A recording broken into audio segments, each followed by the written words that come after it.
Welcome to the Addict II Athlete podcast. I will be your host today, Coach Blu Robinson, and I want to give a really big thanks to everyone who's been downloading our podcast on the Podbash network, and I'm excited that you found us on our new platform, our very own independent iTunes account. Here we've got the Addict II Athlete podcast being relaunched today, so I'm super excited about what we're going to be able to bring, the content that we're going to be able to bring anyone who might be struggling with addiction or want to know how to get involved with athletics and find a new way of life. We're excited also to pronounce some awesome blessings upon the team, one of which is going to be the launch of our YouTube channel. It's going to be the Addict II Athlete Locker Room with Coach Blu Robinson and a lot of amazing people.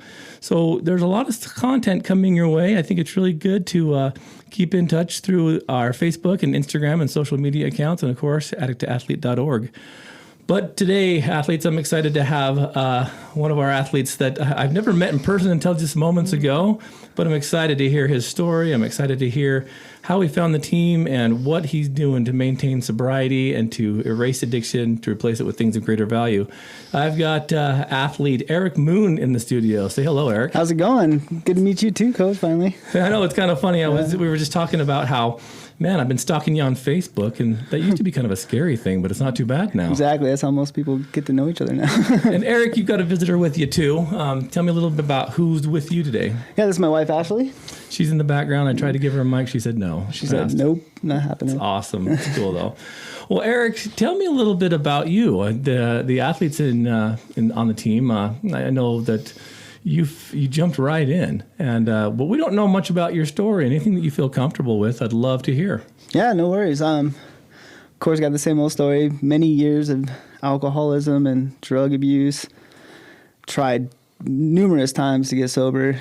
And then about 3 years ago, caught a felony DUI after getting addicted to painkillers. Mm-hmm. So I stopped. I knew I wanted to quit, but I couldn't figure out how. So I decided to stop them cold turkey, go to a pain doctor, all that old news. Right. And that night when I quit, I went off the rails drinking. Got a felony DUI, got put in the Davis County Drug Court program. But in jail is when I just knew I was done. There was no ifs, ands, or buts about it. I had two choices, either die or figure this out. So I just went whole hog into it. I tried to figure out everything. I knew it wasn't just as simple as, for me, I knew there was a lot more going on in my brain than there was just feelings and emotions, because I got completely almost tricked back into drinking again. Right. So I knew there was a chemical process there as well going on. So one of the first things I did, I dove into religion, because that's something I had never played with before, but I knew I needed some sort of spiritual guidance. And so I did that. Then I also, when I got out of jail, finally, I just started studying nutrition and knew everything I could about the brain. I just tried to figure out what is going on. That interested you, or did you feel like you really wanted to just get to know it?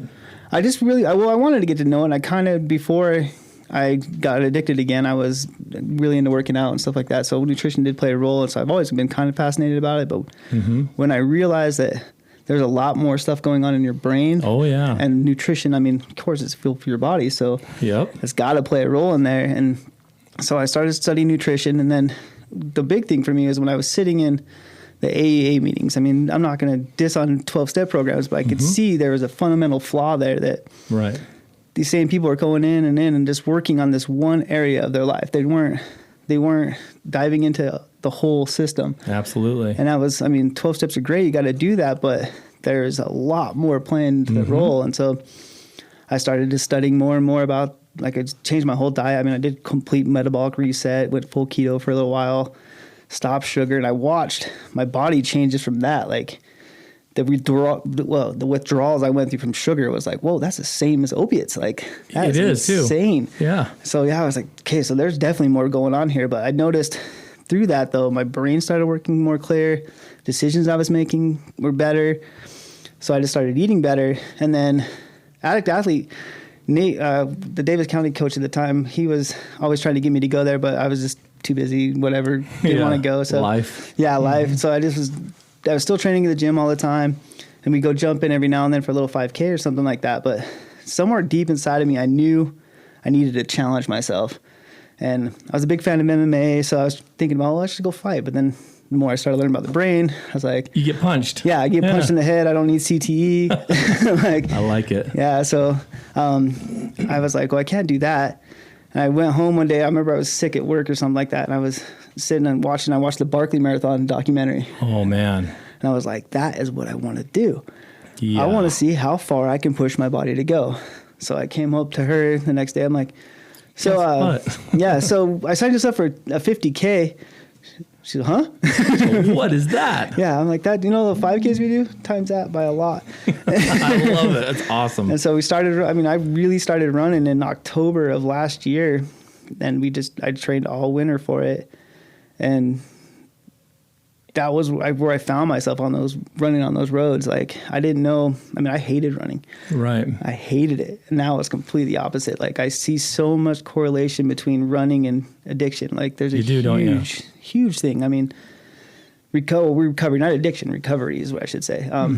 Yeah, when you're out there, like that training process. And if you're not on point in every other level in your life, you're going to feel it the next day when you're out on that road. Like, absolutely. If you're not sleeping right, if you're not eating right, if you're like, stress even can put you down. So it can, absolutely. And I think that's kind of a cool thing that you started seeing the metaphors in not just recovery and healing from addiction, but also what it needs to do for the healing of the mind and the body and the soul even. Being able to get out there and run and leave that stuff behind and just literally let it go on the road or the trail. It is exactly what Addict II Athlete's based upon is letting it go and feeling good and confident out there. But I like the part you're talking about with the sugar and some of those other things that we get caught up into that we think, aren't that bad. But when you start getting into pure recovery and start getting into a lot of different avenues of what you're capable of doing, you don't realize some of that small stuff. Could be social media, could be, a food addiction, could be just, way you spend your pastimes. All that stuff can, in abundance, can ruin someone. And I love the fact that you looked at your life and thought, man, this is a lot like opiates. This is a lot like addiction. How bonded do I want to be to a vice? And you chose to let it go. Yeah, for the most part. I still have social media still gets me, so I actually had to download. We got to see what you're doing. Yeah, that part I get, but I was to the point where, like, the first thing in the morning, I'd check my phone. I'm like, that's not good. Like, so I work on more of those areas now throughout my life, trying to figure out what I can exclude and what I can keep. It's funny that you looked and watched the Barkley Marathon and thought, man, I want to try that. Because usually it's the opposite. People are like, there's no way I would do that one, Yeah, it's definitely crazy. So we have an athlete on our team. His name's David Clark. I don't know if you've ever heard of David. I have, an MMA fighter. Yeah, definitely. So David comes over here often. We work real close with him at Mountain Peak Recovery. He's coming in this weekend. And unfortunately, yesterday, he was training for his MMA fight and received an injury. He tore his Achilles tendon. And so he's going to be out for, he says the doctor told him between 6 and 9 months. And he told the doctors he'll do it in 3. And I thought, I love that mindset, David. Yeah, that's exactly how you should be. Absolutely. But getting back to part of that addiction, did your wife kind of navigate that with you? Was she a part of kind of watching all of that happen with you? Well, yeah, actually, when I was in jail, she actually served me with divorce papers. So technically right now we're divorced, but we're back together. So yeah, awesome. When I was in jail, I came out completely homeless. Like, I had nothing, but I was 100% determined to, like, this is not going to be the end of my story. It's just not going to happen like that. So I just started doing everything I could. I got a job within not even 2 days, I don't think, and had a place to live within a week. Right. And it was crazy because I ended up being like a block away from her. That's awesome. And it was just kismet. Like, there's a lot of different things that just started falling into place. And for me, I didn't, as much as my logical brain wanted to deny it, like, I put it so hard on, like, what spiritually that came from. Because I would pray every day, and these little things started happening throughout my life that shouldn't have happened. It could have been perspective or whatever, but they started happening. This place I was going to live, I couldn't find a place in Davis County because I was a felon, and I needed to be in Davis County. And so I was searching. I got to the point where I didn't think I was going to find one. And the same lady that denied me the first time, like, all of a sudden, just out of nowhere, just sent me an email saying, there's something about you. I feel okay with you coming to live in. So next thing you know, I have a place to live. And, like, the job I was looking for, like, all of a sudden, I didn't think I even had a chance at it. And all of a sudden I got an email the next day after that saying, here's your offer letter, and then boom, got a job. And I was like, holy crap, this is all working out. It's like that domino effect. Yeah, and it just kept falling into place. But for me, there was something there that I couldn't escape. It was something deep inside where I was like, my identity my whole life was this party boy. Like I couldn't, I had nothing else outside of that. And that's where like I just knew I needed something else. I needed to challenge myself. I needed to do something competitive is what I kept thinking to myself. So, I mean, like I said, MMA was a big thing for me. I love that sport, but I was like, I cannot get punched in the face. And I'm 38 years old. I got to keep my teeth. Yeah, I can't do that. Well, you know what though? And I know that she's far away from the mic. So, but I think that's the most bold, powerful move when you love someone enough to say, I can't love you to death, and to be able to do that and hold that boundary, because that doesn't happen very often. Sometimes what happens in those relationships is it's enabling, and then it's kind of like, well, we'll just put up with it until the bitter end. So it's kind of cool that she was able to say to you, I love you enough to not love you to death, and that you use that even as fuel for motivation to say, God, I'm losing everything, and I don't want this. Like literally, I don't want this, and so I'm going to do something different. And all those things that fall into place, it's kind of funny because we think, oh, life becomes unmanageable, right? Yeah. But we can manage a lot in the grips of addiction, right? Oh, yeah, for sure. And it turns into that mindset. I mean, how much pain have you ever gone through on a 100-miler, on a 50K, on a run where you're just sucking air trying to get those lungs filled up, and how bad did it hurt versus how bad did it hurt when they pushed you into that jail cell and you heard that door slam? Oh, it's 9-day difference. The pain on the trail is, I know I'm capable of handling that because of that clink of that jail cell. You know what I'm talking about, don't you? Oh, 100%. It goes through the room and you're like, this is real. I mean, every time it was horrible, but this last time it was the worst. I mean, I'm like, I remember just sitting there like, how in the hell did this just happen? I mean, I was sober for 3 years before this. Like, what? I just got married. Like, how did all this turn around? And then that's when I really started looking into like all these different like steps of how I got to where I was. And I was like, it was simple. I mean, I had 3 back-to-back surgeries and got put on painkillers. And then next, boom, boom, boom, boom. All those mental processes started kicking in. And then next, I'm drinking. And then boom, I'm in jail. And like, you're there. It was the same cycle, just a different way. Absolutely. And for her, I get where she was coming from. Like, it was one of the things she thought for sure when I got out of jail, I was going to blame the world. It was everybody's fault but mine, and all of that. And I did the exact opposite, and it surprised her because I came out and I was like, oh yeah, that was totally my fault. I mean, I took account. That was the big thing, is taking accountability in your life. Like, it's a big deal. I mean, I would see people in drug court all the time talking about like, oh, the judge did this to me. Like, no, you did this to you. You got yourself in this position. Like, no matter what happens from here on out, like, you are the full one responsible for this. And that's cool. It makes life a lot easier when you start taking accountability for those absolutely. Yeah, absolutely. I do this in my therapy groups and stuff, and I write on the whiteboard. I put a victim and an agent up on there. And the cool thing about that is what you just said was, accountability versus blaming. That is the first step in moving from addict to athlete, or addict to agent of sobriety, because you get stuck in that victim paradigm. It's super easy to get there. Oh yeah. But to switch over to the agent part, not easy at all, because you go through these worlds of, I can't do this. This is going to be too hard. That's a victim, right? Instead of moving over to the agent side of, how can I do this? You talked about it, accountability versus blaming. But what you really did is giving yourself a different outlook on life. And instead of being captive and ultimately going to die, so being in captivity and death, you moved over to freedom and life. And freedom is kind of a scary thing when you're coming out of addiction, because it's like, how do I do this, right? Oh, 100%. Yeah, that's where I was. I was like, who am I now? Kind of a thing, like where I had to find an identity now. Like, Absolutely. And that was crazy. Like, I mean, where am I going to go? What am I going to do for this? Like, who am I? And that whole soul searching part, like, somehow led me into this, like, led me to Addict Athlete and led me to running. And now today I'm an ultra runner. Like, that's who I am. Exactly. So you're no longer like an opiate addict. Now you're an ultra runner. Yeah. Remember that first time when you achieved the ultra run status and you kind of thought, holy crap. Oh yeah, she was there. She got a picture of me. Like, what was it? Tell me about that. The first ultra run. So when my first 50K it was in Fruita, Colorado.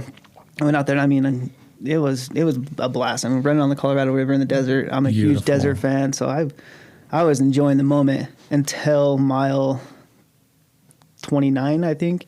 Yeah. And they put you down this 2 miles of switchbacks, and I couldn't step on my leg. I was just hobbling down this hill, and it just felt like it took forever. And I got down, and I seen the finish line, and just this overwhelming tears just came to my eyes. And I was like, it had nothing to do with finishing the race. It had everything to do with, like, I worked my ass off to get here. Sorry. To get right there. You're fine. To get right there. Yeah, that's how to much get to effort. that moment. And all those thoughts of, like, a couple years ago, I was in a jail cell. Like, all those emotions came up. I mean, I was a drunk. I was this. And today I just ran 32 miles. 32 miles. I cannot believe I just did that. Like, I just sat down in the chair, and I was just overwhelmed with just pure joy and happiness. Like, that was, I just suffered for 32 miles, and man, it was so worth it. Like, well, and seeing you, I mean, the cheerleaders in our lives, especially when it comes to the second half, when we start changing things around, the cheerleaders in our life, I think those people deserve just tons of credit. She was there watching you cross that line and thinking, there's no way I ever thought we'd be doing this. You know? Yeah. And really, literally, when you got put in jail, you were running away. When you crossed that line, you were running towards. And I think sometimes people have told me that, Coach, running, you're just running away from their problems. I'm like, you've never tried it then. You've never done it, because it's so the opposite, isn't it? Oh, 100%. Yeah. Well, you're not running away from anything. You're running towards any challenge you can face in the future. Like, there's not much I don't have stress like normal people. It doesn't affect me anymore. Like, exactly. Which is weird to say. I mean, like, I see people talking about depression and anxiety and all this stuff, and I'm like, I just don't feel that anymore. Because you can do something about it. Yeah, I can. And it doesn't always require, and I know this sometimes gets people up in a bunch, but it doesn't always require a pill. No, it definitely doesn't. Like, that's one of the other things I diving through nutrition and stuff like that. That was when I got put into a pain doctor, and they were just so easy just to give you this. And I'm like, now that I know this, I'm like, well, why didn't they just ask me what I ate? Why didn't they ask me how I was sleeping? Why didn't they ask me what do I do for activity? Like, why didn't doctors ask me those things first? Instead of just, here's a Zoloft, go enjoy life. Do you know what's crazy about that? Last Friday, my wife and I were up at the Vivint Arena, which was kind of an interesting setting for this. They were doing the Opiate Summit. And it was... I was kind of bummed out because when we got there was a lot of stuff going on, but there were very few people there. And I thought they didn't promote this very well, because we have people from all over the country coming in to talk about the opiate epidemic. I was put on a panel that was talking specifically about recovery and treatment. And there was a doctor also on our panel. And he said, look, one of the reasons why we have to do this is because everything now is governed off of reviews. So every time a patient comes into the clinic or to the ER, at the end of their stay, they're given a survey. How was your treatment? Did it work? Did it feel good? Was it fast? And so if you sit and take time and you start getting into that kind of stuff, the real stuff that could really help, what kind of review are you going to get? Probably not so good. No, definitely not. And so now all of a sudden they're being like guided by, they don't want to sit in their boss's office and be like, well, doctor such and such, you got some pretty low numbers today. You're not really helping your client, your patients out as fast as you should or what you should, So what do? You write them a script, you get them out, you get a high score, you move on. That to me is terrifying. It's horrible, man. Because you're right. It's the doctors and it's the individuals that should sit down literally and say, look, let's do a little life review. But that takes work. And in a world of instant gratification, it doesn't work very well. Yeah, exactly. Hey, you go to a mechanic, you want him to fix your car, you don't want to hear why the car needs to be fixed. Exactly. It's like you're a little heavy on the pedal there, Speeder. Yeah. And you're absolutely right. And so I think that that self-discipline that you've been able to kind of invite into your life, literally, was it a switch for you, or did it take some doing too? Did it take some time to get into that flow? No, it was a pretty quick switch. Like that. In that jail cell, sitting there over the days of sitting there in jail, but it came down to the point where like, I can't put this in other people's hands. Like there's no rehab. There's no there's no steps that are ever going to make this happen for me other than me. Dude, I like that. Yeah, I need to put this into my control. So whatever I've got to do, I've got to do. I like that. And so I had to start searching. I mean, you don't know how many YouTube channels I've watched, how many videos, how many articles. I mean, I just started diving into science as hard as I could. I mean, it was behavioral health is one of the things I started really studying in, and that was like a new way of doctoring, like how do you treat yourself from the ground up. And started doing that, and I did. I mean, there was still the 12 steps there, like, you had to still look into yourself, but through all these other processes, you're still doing that as well. Like, what areas of my life am I dirty in, basically? Yeah, absolutely. Well, the 12 steps basically boils down to just self-navigating through recovery and being able to adapt yourself into a world of service and a world of spirituality. And it's kind of funny. Early on, when Addict Athlete started, we were not received well by the 12-step community. We just weren't, because we were the first ones to do this kind of stuff in Utah. And it's so cool now to see how many programs are popping out, like doing stuff like Addict Athlete. Like we have like Fit to Recover in Salt Lake and Recovery Strong, and we've got I saw one yesterday I'd never heard of. It was called War. Yeah, War. That was the first one I ever heard of, actually. And I was looking through these and I'm like, this is the coolest thing ever. Like, people are starting to feel that this stuff works. And people would say, "Oh, Blu, aren't you mad? You were first. Don't you want to a thumb on the industry?" I'm like, absolutely not. No. It's just like 12 steps. We've got to have all these programs to help people heal. I don't care what modality they use or what gym they're working out in. I want them to feel it. And so each of these people that start these programs, man, I'm like, hats off to you. These are freaking rad. And the cool part about that is as we started going, the 12-step community just pushed back. We had a guy come in once who was attending our meeting, and in the middle of it proceeded to stand up and rip apart one of my athletes because he hadn't attended the 12-step meetings as much. And you know what? You guys are doing it wrong. You're public seeking and doing all this is you're supposed to be anonymous. I'm like, anonymity will kill you nowadays. For sure. Hiding from all that stuff, not talking about it will kill you. And I'm thinking, I understand back when Bill and Bob started the 12 steps, why that was important. Now we've got to be advocates. We've got to be able to, scream it from the mountaintops of it's possible. Recovery can happen. You can't hide from it anymore. What was that like for you, kind of coming out of the darkness? It was awesome. Like, that's one of the things, like, changing that whole identity thing now. Like, I'm super loud and proud about being an addict to an athlete now. Like, it's the fact that I'm a sober athlete and I went through that that's a badge of honor now. Like, that's a huge thing for me, where before I was like, oh yeah, I'm an alcoholic, like shameful of it. And that's the exact opposite now. I'm like, now I know for me personally, I have done something harder than most people have ever done. Like, that's coming from addiction to something else. And there's a lot of people that can't say they've ever done something that hard. Exactly. And then, so I go do harder things now, I guess. Yeah, and that's the thing. And again, those same naysayers told me, they said, you're just, switching addictions. And I'm like, but are we? Because Addict Athlete and the way that we coach and train is, we want you to go out and train and do these things, but also you've got to continue to serve and you've got to continue to be present for your family. And we want to bring them with you. We don't want to go do something, leave our families at home. We want them to come with us and start to play and heal and recreate together. And it's funny when they start seeing the bigger picture, they're like, oh, okay. But it's so funny how protective some of those guys get. Like, I do not preach powerlessness. Can you imagine if you would have hit that bed that first night, that concrete slab of a bed or whatever you were sleeping on in jail, and if you'd have thought, I'm powerless and I'm always going to be.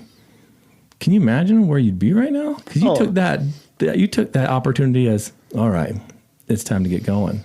Yeah, I kept like playing that Shawshank Redemption part. It's time to get busy or get busy living or get busy dying. But so true. Yeah, it would have been suicide. There'd been no ifs, ands, or buts about it. And yeah, we've ran into that too. Just here, one of her friends was talking about it, like the Addict Athlete, and they had like this stigma. Like, I seen the exact opposite with the 12-step program. I seen that there was a flaw there. That I kept seeing these same people coming in talking the same stories, and then relapse. And that anonymity doesn't show any data behind that. Like, how often is this working for people? And it does work for some people, but then that I see as them being an addiction. They have to go to those meetings. And oh my gosh, Eric, I'm so glad you said that. So years and years and years ago, I've been in the industry of recovery for about 17 years now.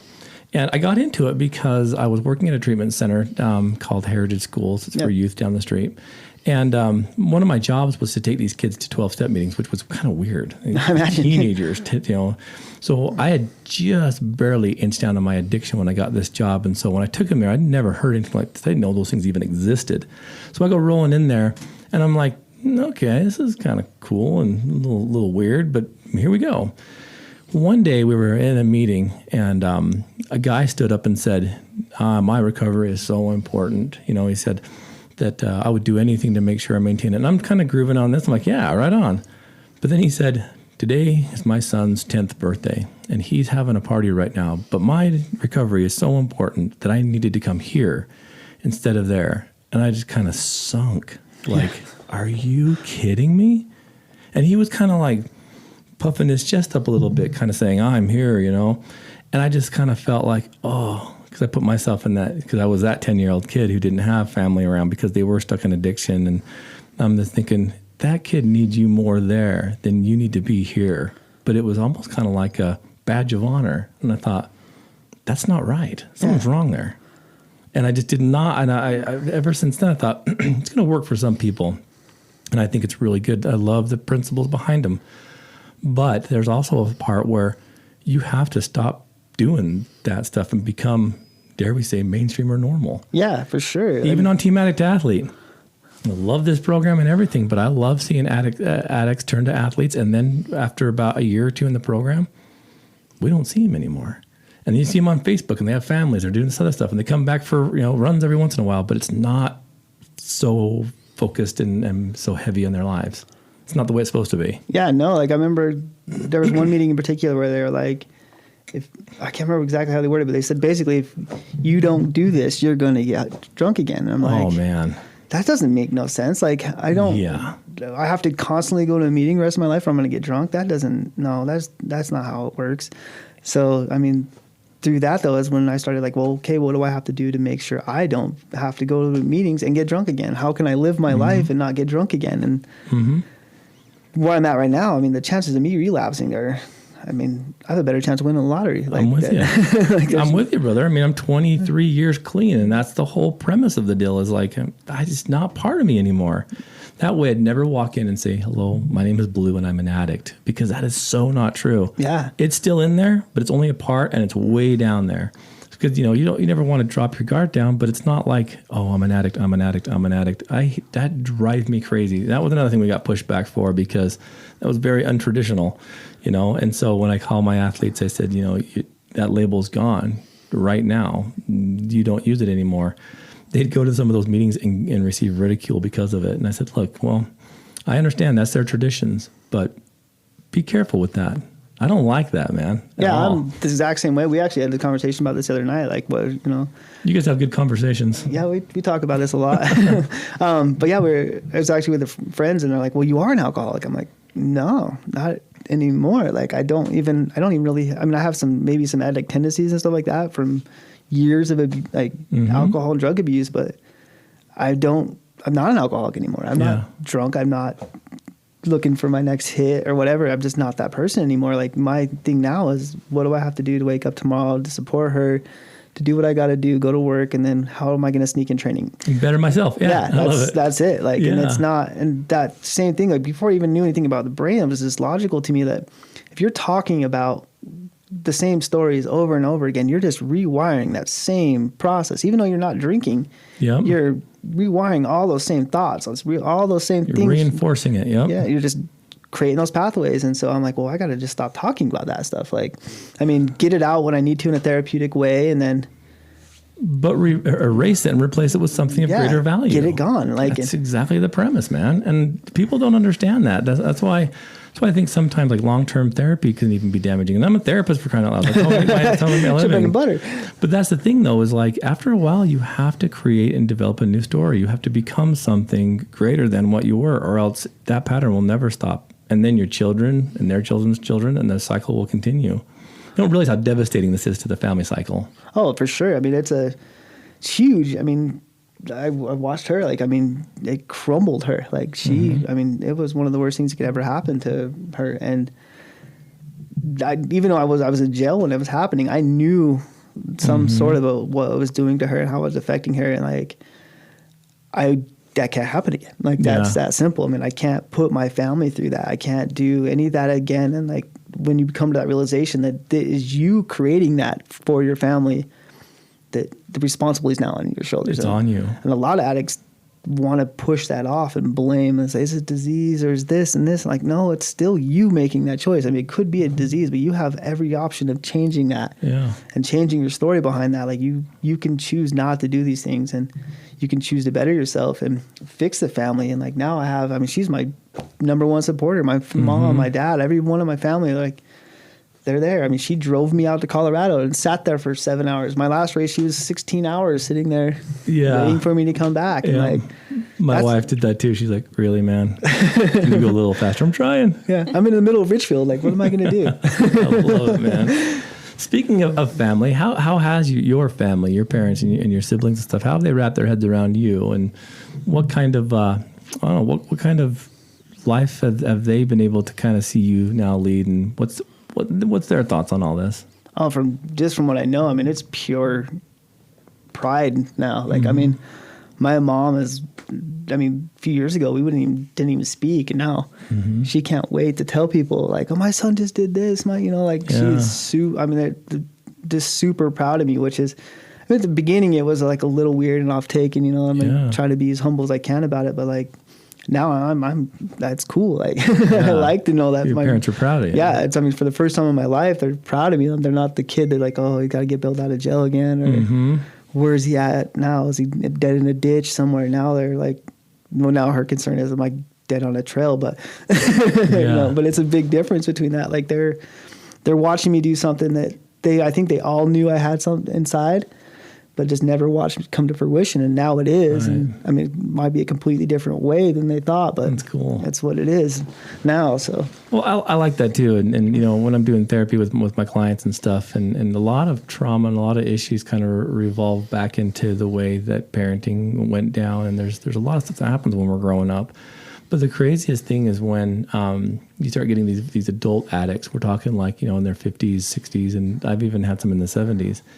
And the one thing they always say is, oh man, I wish I would have had a better relationship with my parents. It'd be great right now to have them call me up and say, I'm proud of you for what you're doing.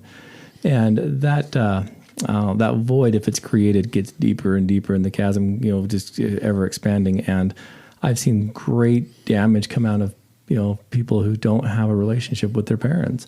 And sometimes it's not by their choice. Sometimes their parents are making stupid decisions, but sometimes it's because they feel guilty and they push away. And there's so much to that. And it's cool now that, mom can be there getting her hair done and be like, my son just did this. I love that stuff, man. It's cool because, again, it's like, they could have been, oh, yeah, my son's in jail again. And, and you're giving them something to kind of breed some hope on too, man. And to me, I think our family systems, God, they play such a huge role in all of this. And so to hear you, be able to kind of get a little smile and smirk on your face when mom's proud of you, and it's a little embarrassing probably at times, but that's the coolest thing in the world because that's pure love. That is 100% like what it's about. Yeah. Like for her, I mean, both parents, I'm sure there was a huge amount of guilt on their end. Like there always is. Yeah. I mean, they were both divorced early, and they, just the whole trying to figure it out as a parent thing, and trying to be my best friend. I was introduced to drugs kind of around them as well, and all these different things. But I remember getting asked one time in one of the I think it was in a therapy session or something like that. I was like, what would you change in your past? And I told my mom this. I'm like, I wouldn't change anything. Like, none of those things. If any of that stuff wouldn't have happened, I would not be who I am right now. Absolutely. And I mean, I wouldn't take all of those years of drug addict. I mean, of course, things could have been different, but who would I have been by then? Absolutely. The character I have right now came from their mistakes, and then they're also their wins for me as a child. And all the stuff that I went through addiction and all those things, like those were all, they built who I am right now. I wouldn't have been able to flip that switch, I don't think, if I wouldn't have had all those experiences. I wouldn't be where I'm at right now trying to tell other people that, like, you can change your life. You can be something better than you were before. Like, all you have to do is just work. Like, that's the part that's the number one thing. Like, you got to put in the work, and that's the hard part. Well, I love that, because getting back down to that victims and agents we were talking about a minute ago, part of the victim paradigm is that, we as addicts, active in their addiction, we become consumers, just taking time, energy, love, money, resource. We just suck it up like a vacuum. But on the agent side, we produce. You've done that. You were a consumer, and now on the other side, the agent of sobriety, you're a producer. Can you talk a little bit about things in your own life that you've been able to now to create and produce that you once consumed and just took? Oh, yeah. I mean, it's just the way I look in life in general now. I mean, before, like the whole, like you say, victim mentality, like I looked at everything as like, oh, it's because of this, I can't get that, or it's because of this, I can't do this. And so, like, even just going to work now, like I work as hard as I possibly can at work to even to provide for my family now. Before it was like, oh, I didn't get paid and I don't get paid enough, and then you go to work with scarcity. Yeah, you go to work with a terrible attitude because you're not getting paid enough. But now I'm like, I'm so happy to have a job where I can even make any money. That's fine. I'm going to do this and I will work hard for it. I mean, I work summertimes 50, 60, 70-hour weeks and still figure out how to go home, train, still cook dinner, make breakfast, do every those things. So the excuse of there's not enough time doesn't exist in your head. It's what's most important. And yeah, it's prioritizing, like trying to figure out how to wiggle things around. I mean, you got to become time management is a big deal, but there's always enough time to do things. And I like that. I remember when I was, starting to get into health and recreation and stuff, and it was only because of my wife and her family. Their family is pretty active, and it was awesome because I was really avid cycler. I'd ultra cycle all the time. I'd be doing 500-mile races and all these things. And when my kids started getting a little bit older, I remember I was riding in the Hoodoo 500 in southern Utah, the 500-mile bike race. Horrible decision, but kind of fun to look back at. But I remember I'm coming up the Cedar Breaks and I'm having this pit of guilt, and it's just deep. And I'm knowing in my head that my kids are having fun with their mom at the hotel in the pool, but that I'm not there. And I remember thinking, oh man, I almost got off the bike and said, we're done. Because it was like that guilt was so deep. And when I finished, they were happy and they didn't know any better. But I thought, all right, now I've got to back it off. They're getting old enough where they need their dad.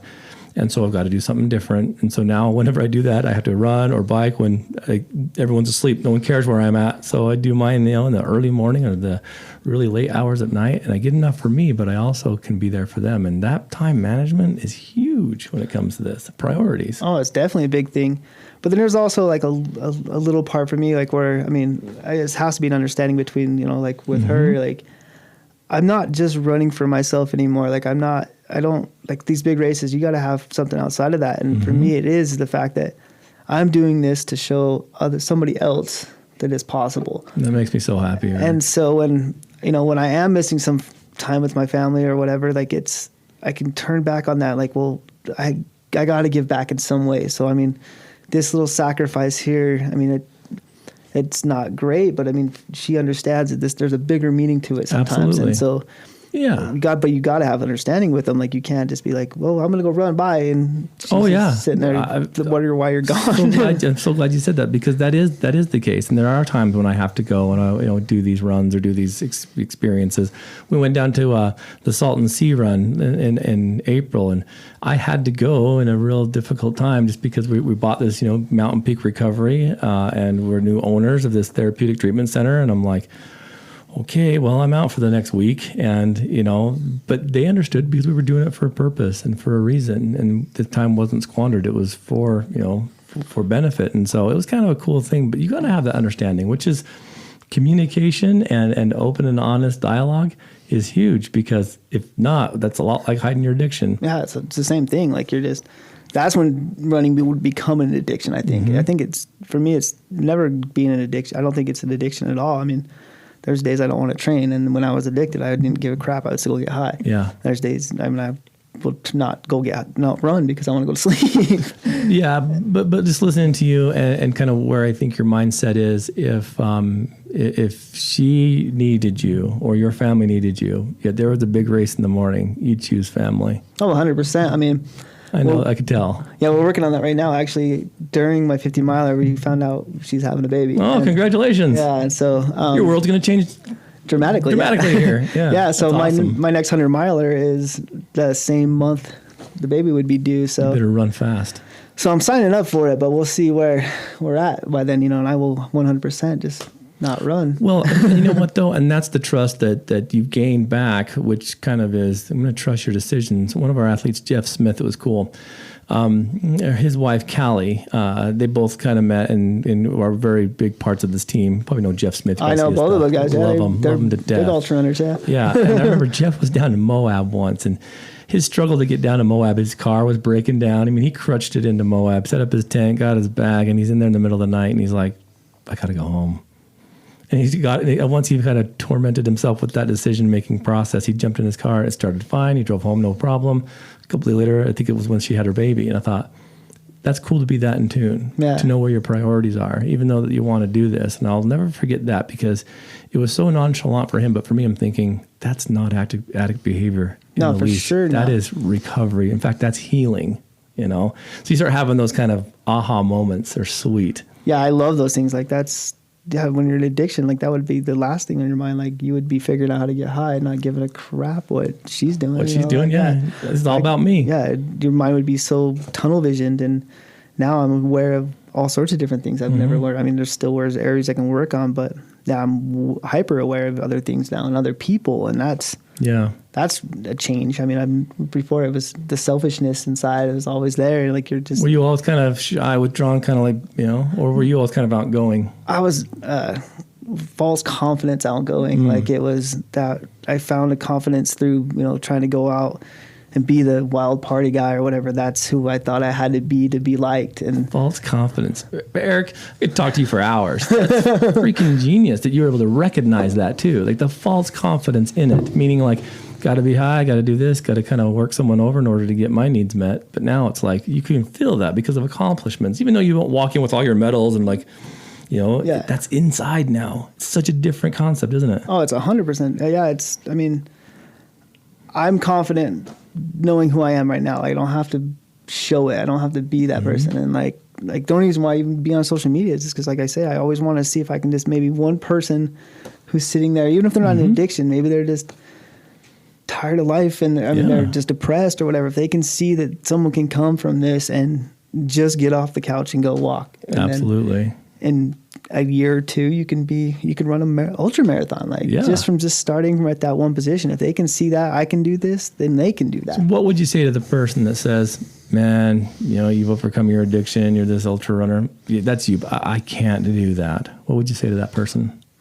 Stop being lazy. Like you can't do it. There's never been anybody that can't do something. Get busy living. Yeah. Get busy dying. Like that's your fault. Like you get up, like stop being lazy. Like you can do this. You just gotta, you can't do this or you just don't want to do this kind of a thing. Like that's it. Like, I mean, is it the work that scares you? Because for me, the work is what it's all about now. Like brings meaning. Yeah. The races have nothing to do with it. It's the training blocks in between, like trying to figure out how, like I like that part. Like how do I manage my life to do this today? Oh man. See, again, our podcast could be 5 hours long because that was one of the biggest struggles I had as a coach, trying to get the athletes to understand that it's great to have the limelight and the fanfare and the t-shirts and the bananas at the end of the race and all the fun stuff that happens.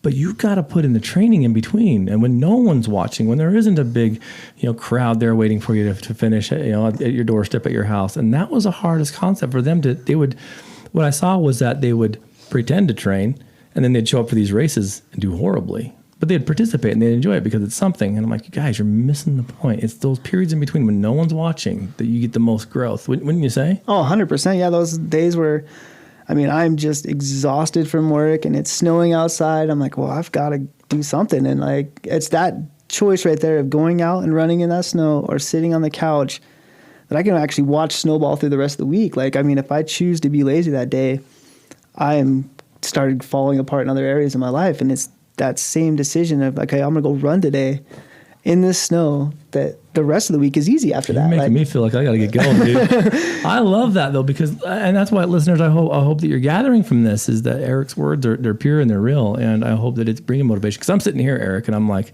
maybe I'll, go run after all this, cause it's like one of those things where that energy, it's contagious, just as addictive energy is. Yeah. This energy is contagious. And what Eric's saying, listeners, is not just to go out there from a couch and go sign up for an ultra run, but start with start with something small. Start getting out, going, for a walk, jog, run, couch to 5K. We have it on our website, addictathlete.org. Check out our couch to 5K. But just don't be lazy, and laziness comes from depression and hardships and fear and anxiety. But the minute you lace up them shoes and just open the door, let it go. Yeah, I mean, it'll all of a sudden those depression and anxiety will fade away. I mean, it may not be an instant thing, but for sure after 2 weeks of you simply walking around, like, you're not going to feel as depressed. I don't care who you are. Like, it's going to be a fix. Like, the body doesn't work that way. People don't realize. It's kind of funny. People say, well, why does Addict Athlete work? And I can't really put my finger on it, because is it the social part? Yes. Is it the athletic part? Yes. Is it the emotional investment? Yes. I mean, there's so many aspects to it, but what I think it really boils down to is having relationships with the team and lowering your depression by getting moving. And I've watched people come out of these shells of just despair and anguish and pain to confidence and courage and strength. And I'm like, that wasn't anything that you took. That was something that you did. And do it. That's the biggest part. I mean, if you're through the whole time of your addiction, you're told that you're this, you're that, you're this, you're that, and you don't have confidence. I mean, there's not an addict in the world that has real confidence. I don't care who they are. There's just not happening. And through these simple, even just doing your first 5K, you go out and you're like, oh my gosh, I just ran 3.2 miles and I was smoking 6 months ago. Exactly. And that right there, that's a win. And then you're like, okay, well, maybe I can do this and maybe I can do that. And then, but it's the fact that you have to, when you wake up in the morning that day, you have to all right, what am I going to do today to be able to get it so I can do something mobile and go out and run or even just walking. People just don't go for a walk. Absolutely. Just take getting the dog. that blood flowing and moving around, and then your body will naturally want to do more. Absolutely. It just does. It yearns for it, doesn't it? Yeah. It's not going to be oh, you walked around the block, now go to bed. It's not going to do that. It's going to be you need to, what are you going to do tomorrow? Maybe do some jumping jacks or push-ups, and your body will constantly push you, and then your mind starts changing through that too. You're all of a sudden now your mind will tell you, oh, well, what can we do tomorrow? And then instead of oh, what was yesterday? It was so bad yesterday. It doesn't. happen. I love that. It's cool too, because again, when most people come to Addict Athlete, their first thing is, well, I'm not a runner, and it's well, none of us are. We had, I definitely wasn't. We had to learn to do this, but we've all done it before. It's why the book Born to Run.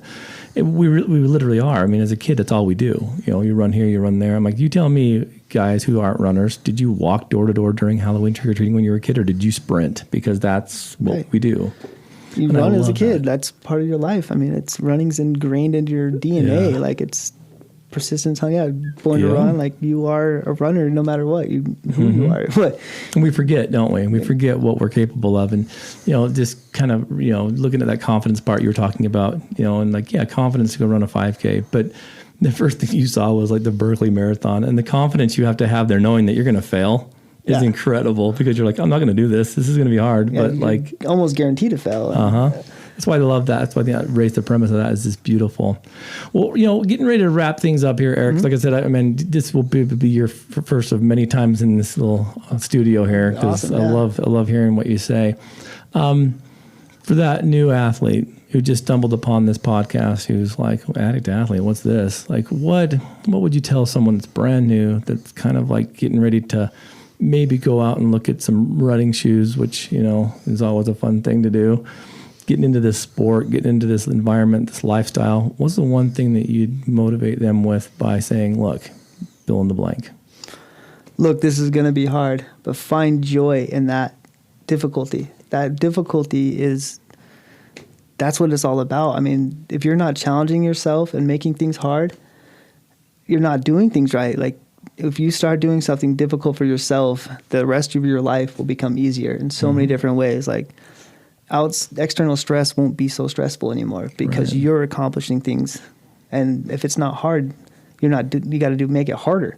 You got to challenge yourself. You got to go outside of your comfort zone on a daily basis, and whatever it is, do something, find something that scares you, even at the slightest, and do it, because that confidence is what's going to keep you further and further away from that pipe, that bottle, whatever it is. The more confidence you have in yourself and what you're capable of, the least chance you are going out and relapsing it. I mean, even if it is just running a mile, even if you have to walk that whole entire mile, when you got done with that 1 mile. You can look back at yourself and be like, oh, I did that. I just did a mile. Cool. That's awesome. Then 1.2 miles the next day, and just keep going through that and try to be as uncommon as you can possibly be within yourself. So be uncommon as possible. I like that. Man, I'm stealing all your taglines. These are great. Listeners and athletes and all those who have found this podcast, share it with everybody. Get that thing out there. If you've got a friend or a family member that may be struggling with addiction, that maybe want a more excellent way of life, share this podcast. Get it out there. Talk about it. Bring it up. The more dialogue we can have about recovery and the other ways of pursuing sobriety and ultimately healing is going to be through you, the listener, being able to share this and ask questions and reach out. You can do that through our Facebook, Addict II Athlete. You can do it through our Instagram. You can get on our website, addicttoathlete.org, and shoot me a message, an email. But more importantly, if you have a loved one or a family member that's struggling with addiction, that's having a hard time getting over it, that may need more help than what we can provide here on this platform, please contact Mountain Peak Recovery, residential, IOP, outpatient, sober living. You can contact David Clark, who is our main man who, like I said, hurt his Achilles tendon, so he's slowing down, so he'll be right next to his phone all the time. But call David Clark at 801-824-8829, and he can help you get started in the pathway to recovery, whether it's coming out to Mountain Peak, hanging out with Addict II Athlete, or if it's helping you just kind of start your sobriety by asking David a few questions. He's more than willing to answer your questions and to help where he can. But athletes, want to give a thanks to Eric and his wife. Say hi anyway. Hello. See, that way you guys all know she was here. We weren't talking to a ghost. I want to thank him for coming down and doing this podcast. Like I said, this is an important one because it's the relaunch of our platform. So, Eric, thank you so much. Hey, I appreciate it. Thanks for having me here, Coach. It was awesome. Absolutely. So, athletes, as always, go turn your mess into a message.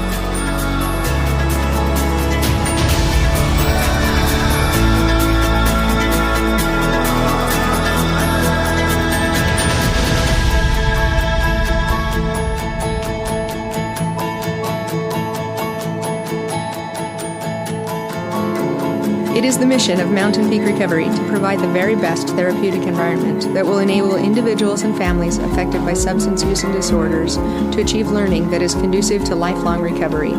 It is further our mission to bring light to darkness of all kinds, which occurs in the lives of the people we serve.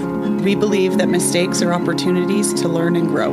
We desire to help everyone we come in contact with learn from the mistakes in their lives, and put that learning towards lasting change and constant improvement, leading to lives of joy, fulfillment, and purposeful meaning. Find out more at mountainpeakrecovery.com, 801-319-1794.